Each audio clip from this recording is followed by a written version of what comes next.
Hey. Welcome back to Nicholas Comic Corner Classics, Legends, and Classics. This is episode number 1625 and Doubleshot number, I think it was 19. Yes, 1619. Mm-hmm. Let's see, with this one, now I should point out though something about the numbering per se.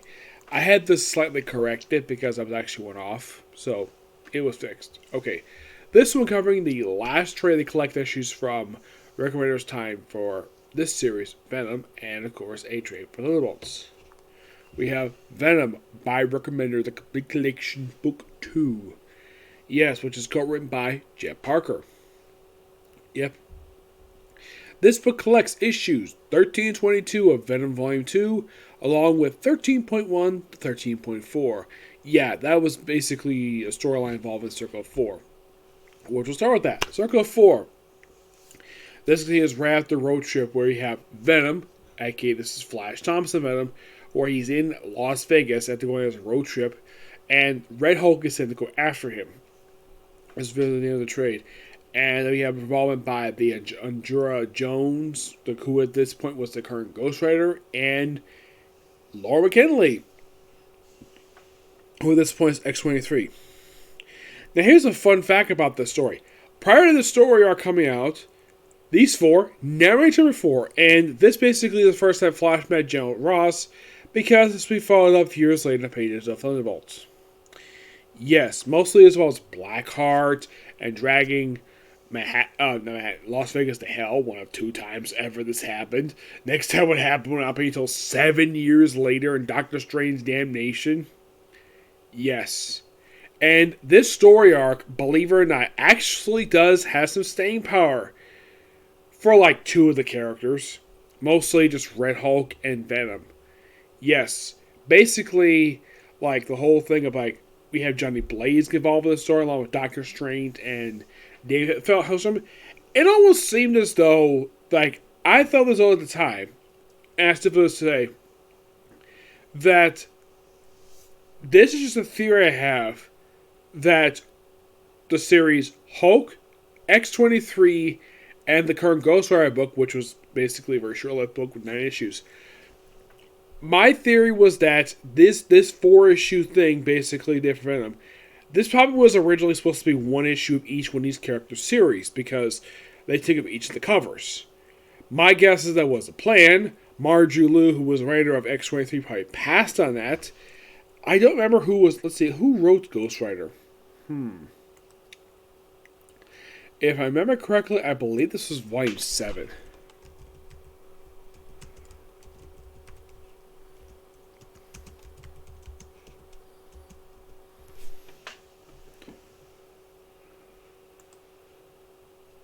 This is done by Rob Williams. And you're thinking, like, did Rob Williams get involved with this story, you might ask? Did he write one of the issues? Well, when it comes to Rob Williams, yes, he did write a couple of the issues. At least 13.1, 13.2. 13.3 is done by Jeff Parker, who at the time was writing Red Hulk. But Marjorie Liu was not involved with the story at all, despite the fact that Laura was here. So they take on Blackheart, they battled him for a while, and then at the end of the story, all 4 members are cursed with hell marks. Red Hulk would actually, his hell mark will be referenced again in the pages of Charles Schultz's Thunderbolts, for a really good story arc that came toward the end of his run, which had this story arc. When I reviewed it, and I still agree to say, this had a lot better artwork than the first official story arc Charles Schultz did, which was a Tiny to Infinity. That had really terrible artwork. While in the case of this whole thing of them going to hell, which is a really good story arc, by the way, which, by the way, in the case of Flash Thompson, not the first time he's been there, but this is basically the actual one. Venom would get a hell mark, and yeah, that'll play a part in this basically throughout the rest of this run when it comes to Hellmark. Laura's, here's something strange about hers. Nobody brings up about her anymore. Nope. Despite the fact she and Android Blaze, they both got Hellmarks. It's never brought up again. Here's the strange thing about Jorah Jones. Like, not long after this particular storyline wrapped up, her book ended after only 9 issues. And of course, she also the guest star in an issue of X-Men Volume 3 for like a .1. And after that, she did nothing for years. My gosh, like, it took her like a long time to finally return. Yeah, like, after like the final issue, which was issue 9, which came out in 2012, mind you. Yes, 2012. Her next appearance was not for 7 years. Yes, 7 years. Or she was brought back for for Absolute Carnage for a tie-in called Symbiote of Vengeance, where they killed her off. Yes, they killed off the character, but they briefly revived her. And then, of course, she's still been dead for 2 years now. Yeah, it's kind of interesting, though, that this character, who is a very interesting character, mind you, where she didn't really do much of anything. I mean, like that was the most recent appearance that she made. And the whole thing of this whole story arc took place came out between issues 8 and 9. So they pretty much put this series on hiatus just for, let's see. The final issue came out in March 2012. And basically they practically skipped a month just for the story to come out. Yes. And right after the story wrapped up, like issue 15, which is the only standalone issue throughout this entire run, this issue was the return of Eddie Brock. Yes. Where he has become a symbiote hunter, where he basically killed Scream and Sigurd, I think it is, 2 of the symbiotes in the same issue. Yeah, he killed off these 2. Scream herself would actually return for Absolute Carnage, where it was given to like a character from Daniel Way's run from Venom, and it was given to the most recent host before they got rid of it. I will review who the host is when I talk about the writer who succeeds Remender, Colin Buck, talking about his run for the book. Yep. But it's strange though, like the Eddie Brock basically, where he's no longer host of Venom, basically starts killing our symbiotes for some reason. Yeah, he does this. Get this. Right after he loses the anti-Venom symbiote. Yeah, this actually was his very first appearance in Spider Island.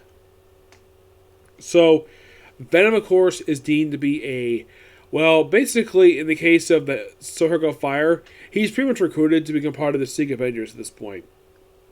But before that, like after that standalone issue, we then lead into the Savage 6 storyline, which starts with issue 16 and wraps up issue 21. Yes, the Savage 6, made up of characters who, some of them did appear in the book prior to this, but not all of them. They're led by the current Crime Master, who's revealed to be issue 18 to be Betty Brant's dead brother, Bennett Brant, who had been dead since issue 11, Amazing Spider-Man, which was released back in 1964. Yes, the guy had been dead for over 50 years. Why the heck Rick Remender decided to bring this guy back, I have no idea. It's one of the most baffling things related to his run. Like, you basically reveal your Crime Master, who's pretty much like your main villain throughout this whole run. And you pretty much bring him back. You bring back Crime Master, a character who was, for all intents and purposes, pretty much a joke of a villain, who actually, like, the first 2 died after like a couple appearances. Like, in the case of the original Crime Master, made his first appearance in issue 26, Amazing Spider-Man, got killed off in the next issue. His successor appeared in Marvel Team Up issue 38, where he appeared for that issue and got killed, and then he got arrested, and right next issue he was never seen again. Then you have this one. Now, the Savage 6 one is that Crime Master created. This is made up of Crime Master himself, Death Adler, Human Fly, Jack-O-Lantern, of course, Crime Master Jack-O-Lantern, and Magic Tech. Now, a lot of these characters really are not that well-known characters. Magic Tech is an old Thor villain. Yes, he's a creation of Doug Moak. Yes, seriously.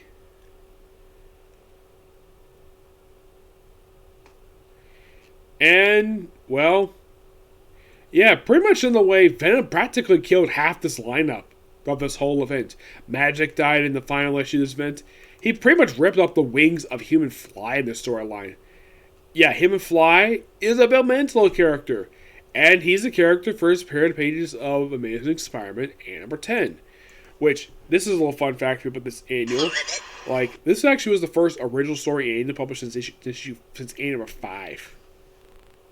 Yeah. Yep. He rips up his wings, and is he dead? No, he's still pretty much alive. He got handed off to the raft, and then he got freed in Spirit Force of Spider-Man. Yeah, that's pretty much what happens to the guy. He's not dead. Nope, but Deathfather is. Oh, yeah.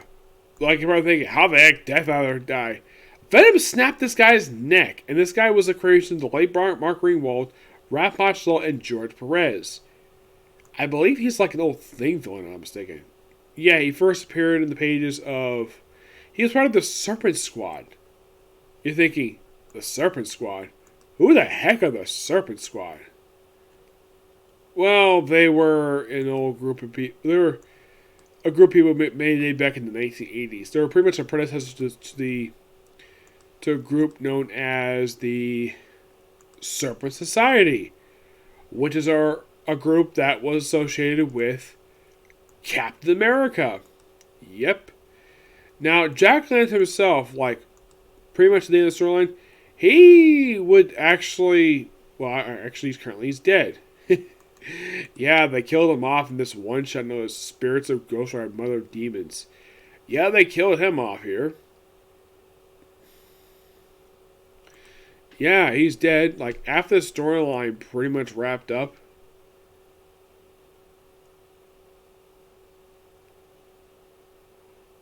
yeah, after the story wrapped up, he popped up in Access. Then he did pretty much sporadic stuff afterwards. Like, he did stuff with Pleasant Hill. Then he appeared in Deadpool Assassin. Yes, Deadpool Assassin. He appeared in stuff in Venomverse, Black Panther. Basically, stuff related to Deadpool. And then he had a brief resurrection. Then he dies again. He actually died just last year. Yeah, my guess is the reason why Marvel killed off this Jack-O-Lantern character. Probably because they really had no plans for him. Yeah, that's probably the case. Yeah, they have literal no plans for the character. I mean, his last appearance prior to Spirit's Adventures, Ghost Rider Mirror, the Mother of Demons, number 1, was Black Panther versus Deadpool, number 3, which was released 2 years prior to this. Where at that point he died, and he would come back and he died again. Yeah. But there actually is one. I remember joining this team. Well, Eddie Brock is taken by, of course, Crime Master and given a new symbiote. The Toxin Symbiote. And you're probably thinking, wait, who the heck is Toxin? Toxin is the offspring of Carnage, who was considered at the time to be the 1000th symbiote. He had his own miniseries.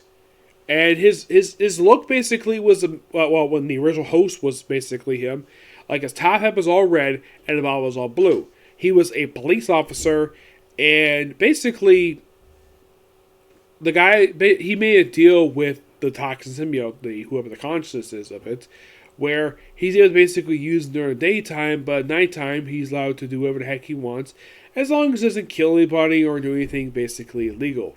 That's how the premise worked for that miniseries. And then somehow, some way, the Toxin Symbiote apparently got separated from this guy. Who was the original host of this character? Because the original host is dead. Yeah.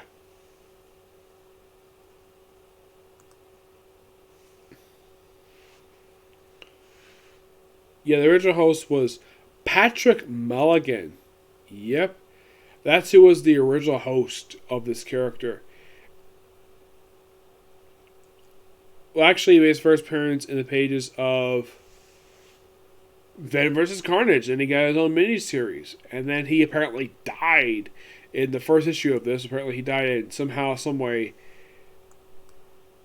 Currently, talks is a guy named Brian Walters. Yeah, it's a little kid who's basically it now. At one point, it was Eddie Brock. Yeah, Eddie Brock basically didn't like the fact he was Toxin, so he was given the symbiote anyways. And he fought Venom. He was practically the only person who actually managed to survive, like, Venom's rampage against the Savage Six, despite the fact that half of them are dead. Well, Crymester was not killed by Venom. Oh no. Betty Brant is a supporting character in the story arc, where she finds out, oh no, the Crymester is her dead brother. Which even she points out, though, that's impossible. You were shot dead. Yeah, it's explained. This is not exactly fairly explained here. Where he wakes up in the morgue and finds what the Crymester attires and basically becomes the new Crymester. And he's in this for years, apparently. Yeah, I have no idea why the heck Rick Remender wrote this way. Oh, and Bennett is killed by his own sister, Betty. And then Betty, at the end of the story arc, breaks up with Flash Thompson finally. Yeah, they break up and they do see each other again. Now, if you're curious though, when's the next time that Betty Brant sees Flash Thompson? Not until he shows up in Dan Slott's run for Superior Spider-Man. Yeah, that was next time he physically appeared. And this also, toward the end of this, basically became part of the Secret Avengers issue 13. Actually, it was issue 15. There was also hints of starting a potential planting the seeds for his relationship with Valkyrie. A relationship that barely has been mentioned outside of Rick Remender's run for Secret Avengers. Like, I think it was brought up once in the pages of Space Knight. But that's it. It's almost like Marvel writers forget the fact he was even dating this character. Yeah, they practically forgot about it. And now she's currently dead. Yeah, she got killed off in the pages of... What was the name? Oh, Absolute Carnage. She got killed by frickin' Malekith by being beheaded.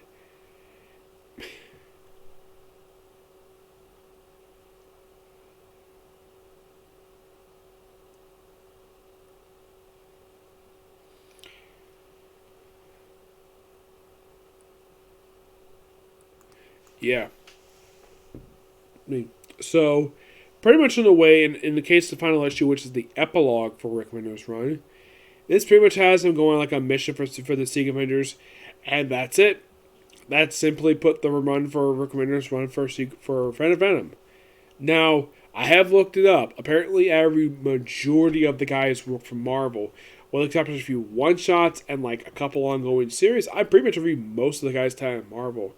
But in the case of his run for Venom, it was really, really good. Yes, I thoroughly enjoyed reading this run and, of course, reviewing it. I'm going to give this trade a 10 out of 10. Next up, it is Thunderbolts. And plus, I love the fact they brought back the old logo just as like lightning. This is Volume 1. There is no high road. Yeah, this is basically Jim Zeb living off the nostalgia of the 1990s. Yeah, Jim Zeb was the writer of this book. And you're thinking, Jim Zeb, that name sounds vaguely familiar. Isn't he the writer of the series Hellions? Yes, he is. And I believe he's also one of the writers for Amazing Spider-Man currently. Yeah, pretty much this group of Thunderbolts is pretty much the original Thunderbolts minus Baron Zemo. The only additions they made here is the fact that we have Winter Soldier leading the team along with the character Kaibok. Yep. And also, here's something interesting though. We have Moonstone back in her 90s attire. Yes, you might ask, Nick, why the heck is she in 90s attire? I have no idea. Of course, this comes right after the events of Pleasant Hill, where Thunderbolts on the run from everybody. Also, I should point out that prior to this, we have the explanation of what happened with Fixer. Yes.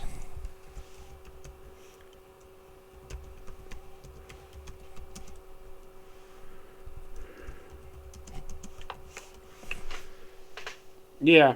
So, one thing involving Fixer here, because with this particular story arc, per se, is that, well, this came out in 2016, mind you, and prior to this, like, Fixer not been seen in 4 years. Well, there was a reason for that. Because he kind of killed his past version of himself, and he had to basically deal with that. And I should point out, in these 6 issues, the Thunderbolts encounter the Inhumans, the current Squadron Supreme. This is, of course, from James Robinson's run from Squadron Supreme. You know, where you have members like Hyperion from Jonathan Hickman's run for Avengers. You have JMS's Nighthawk.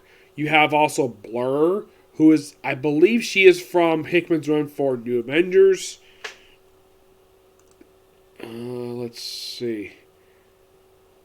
I'm trying to remember who else was it. It was,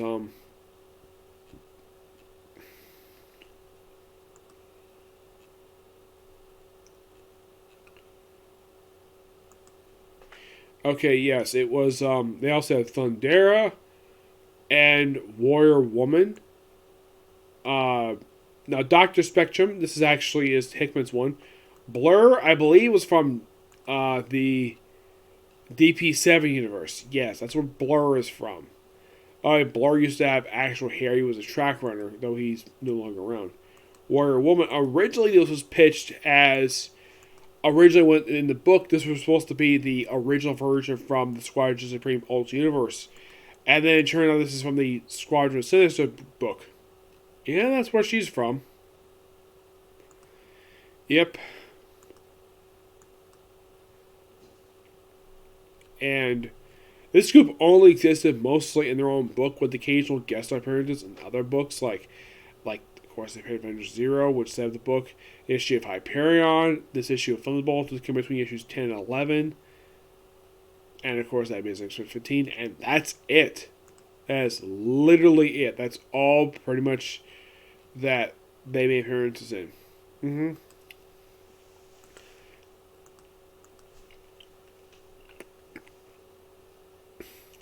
You can always kind of say, now, I do appreciate this actually is the first time Thunderbolts has actually had a logo just like Lightning since the original writer. I believe it was Kurt Busiek, if I'm not mistaken, who, no, it wasn't Kurt Busiek, it was Fabian the Caesar who created Thunderbolts back in the 90s. It's great to see this logo again. This is not the historic name. So the base operations is basically a bunker in New Mexico, of all places, which...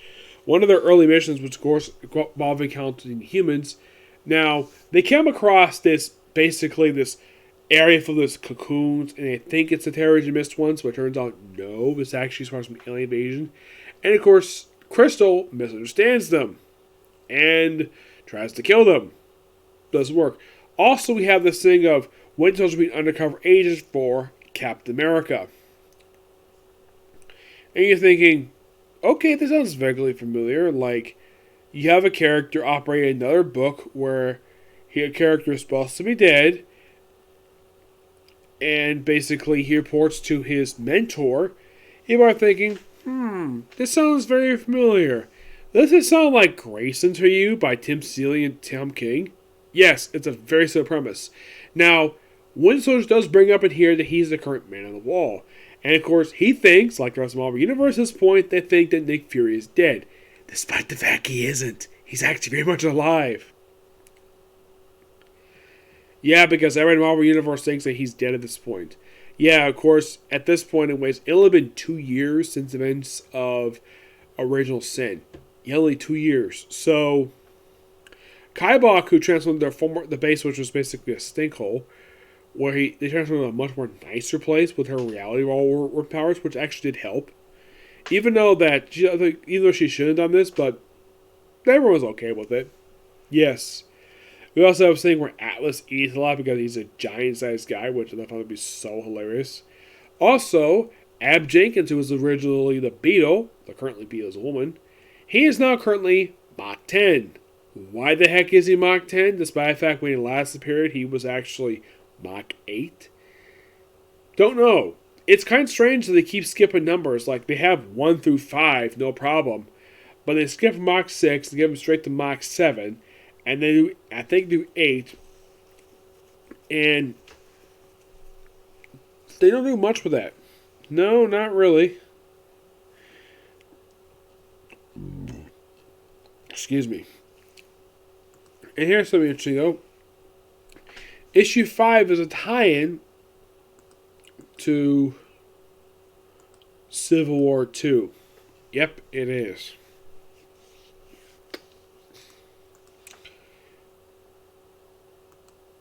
Yeah.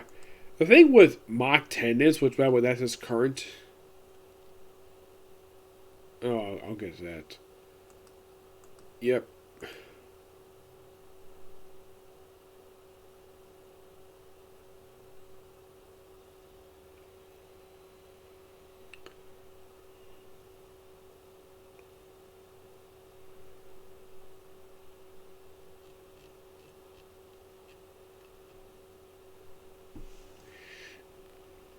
Yeah. So, pretty much it's like, oh, let's let these characters have fun. Of course, they mentioned the fact they had their first headquarters at the pizzeria. That actually is a lie. When they mentioned the headquarters of the pizzeria, the first headquarters was the Four Freedoms Plaza. No, seriously, it was Four Freedoms Plaza. That was the original base of operations for Thunderbolts. Why the heck they decided to just say, oh, it was this pizzeria, even though it's Four Freedoms Plaza? Yeah, they were headquartered at this place because Fantastic Four were off in the Heroes Reborn universe. When they came back, they blew up Four Freedoms Plaza after a few issues. And for a long time, Thunderbolts based out of a freaking mountain, which they were headquartered out there for a long time. Yeah, Thunderbolts Mountain, which simply was a complex originally built for the Master Evil. They pretty much kept it as a war trophy when they beat a lineup of Master Evil. So, of course, also joking here about him getting beer. And, of course, at the end of this first 6 issues here, Bucky is captured by S.H.I.E.L.D. By the way, at the start of this book, Bucky, of course, Winter Soldier, he pretty much has them have fixed to go over stolen S.H.I.E.L.D. data, basically because Winter Soldier's the current man on the wall, because he assumed Nick Fury's job. So, has analyzed that. I liked all the character beats with Kaibok, which I thought was really cool in here. And I think that Jim Zub does an excellent job with this book.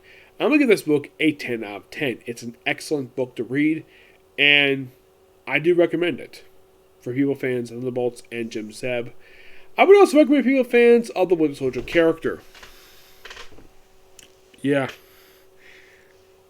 But yeah, that's the particular review, and that's definitely going to be it for the video today. So tomorrow, now I thought I was going to have plans, I was hoping to do Two of Darkness, the OVAs. I decided to save it for tomorrow because I have a little more time tomorrow. So, I'll see you review for that. Rest of the world. And case closed. Okay, so next video. Bye.